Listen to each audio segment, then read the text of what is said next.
Students, today we will talk about ischemic stroke. Usually ischemic stroke, it occurs because of clot in cerebral blood vessels. 85% of ischemic stroke, they are anterior circulation stroke, and just 25% are posterior circulation.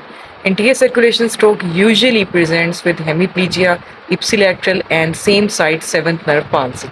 So this is the a mnemonic to recognize the stroke at home, and the signs are, as I've already told you.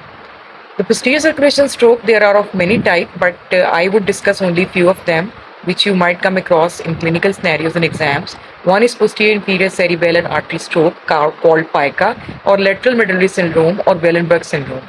In this syndrome, we can have ipsilateral Horner syndrome, ipsilateral loss of pain and temperature on face, contralateral pain and temperature loss on the body, and we can also have vertigo, dizziness, and cerebellar features, and dysphagia as well.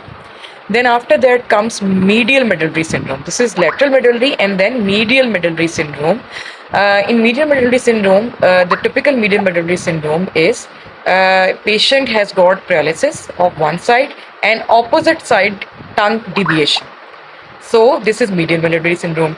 Then after that we have got midbrain syndromes, in which you can come across in your clinical exam with Weber syndrome, ipsilateral third nerve palsy, and contralateral hemiplegia. Benedict syndrome is also very similar to the Weber syndrome, but here there is ipsilateral third nerve palsy, contralateral hemiplegia, and contralateral limb may also show chorioathetoid movement. Then we should know the difference between TIA and stroke. All these defects, if they are temporary and they last only for 24 hours, not more than that, it is transient ischemic attack, and otherwise it is stroke. Then in youngsters, causes of stroke, they are a little bit different as compared to older people. It can be atrial fibrillation due to valvular heart disease and hypercoagulable states like protein C, protein S deficiency, factor V Leiden, antithrombin 3 deficiency, EPLA, antiphospholipid antibody syndrome. It can be vasculitis or it can be autoimmune.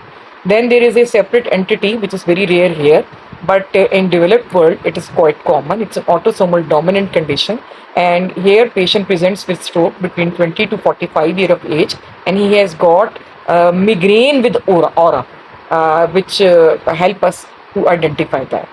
Now these are the risk factors of stroke. If a patient is smoker, if he has got family history of stroke, if he's aged, and if he's male, if he's diabetic, if he is hypertensive, so all these are the risk factors. Some risk factors are modifiable and some are not modifiable.